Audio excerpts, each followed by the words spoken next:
A'udzu billahi minasyaitonir rajim. Bismillahirrahmanirrahim. Nahmadu wa nusalli ala rasulihil karim. Amma ba'. Sayyidina Ubay radhiyallahu berkata, Rasulullah sallallahu alaihi wasallam telah bersabda, "Berilah berita gembira kepada umatku bahawa mereka akan memperoleh ketinggian dan kemuliaan serta agama mereka akan maju dan berkembang. Tetapi siapa yang menjalankan apa-apa jua kerja agama untuk tujuan keduniaannya, maka dia tidak akan mendapat sebarang bahagian di akhirat." Dalam sebuah hadis, Rasulullah SAW bersabda, "Aku bermimpi menemui Tuhanku dalam suasana yang begitu indah. Allah bertanya kepadaku, 'Ya Muhammad, tahukah kamu apakah yang menyebabkan mereka di Malaikat A'la, yakni para malaikat bertelingkah?' Saya menjawab, tidak tahu. Kemudian Allah meletakkan tangannya yang mulia di atas dadaku sehingga kedinginan terasa sampai ke dalam dadaku.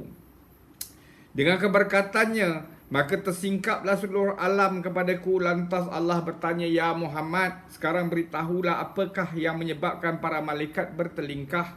Saya menjawab, para malaikat bertelingkah tentang amalan yang meninggikan darjat, amalan yang menghapuskan dosa, ganjaran yang diperoleh bagi seseorang yang pergi untuk menunaikan solat berjemaah, kelebihan mengambil wuduk dengan sempurna ketika cuaca sejuk, dan kelebihan duduk menunggu solat selepas menunaikan satu solat. Sesiapa yang dapat memelihara semua amalan ini akan hidup dan meninggal dunia dalam keadaan yang baik." Disebutkanlah beberapa hadis bahawa Allah berfirman, "Wahai anak Adam, hendaklah kamu mengerjakan 4 rakaat solat kerana-Ku pada permulaan hari, maka aku akan sempurnakan urusan kamu sepanjang hari." Sebuah hadis dalam kitab Tanbihul Ghafilin menjelaskan bahawa solat adalah punca keredaan Allah. Amalan dikasihi oleh para malaikat, sunnah para nabi, melahirkan nur makrifat, menyebabkan doa dimakbulkan dan rezeki diberkati. Solat adalah asas iman, memberi kesehatan kepada badan, menjadi senjata untuk menentang musuh, pemberi syafaat kepada mereka yang mengerjakan solat, sebagai lampu di dalam kubur, mententeramkan hati di dalam kubur yang menakutkan, memudahkan untuk menjawab soalan mungkar nangkir, menjadi teduhan daripada panas terik pada hari kiamat, menjadi cahaya dalam kegelapan sebagai penghalang pada api neraka, memberatkan timbangan amalan-amalan baik dan mempercepatkan melintas jalan solat, dan solat juga adalah anak kunci syurga.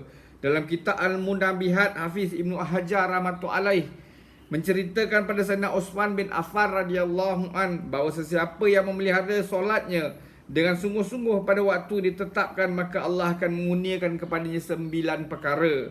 Pertama, Allah akan mengasihinya. Kedua, dia akan dikurniakan dengan kesihatan.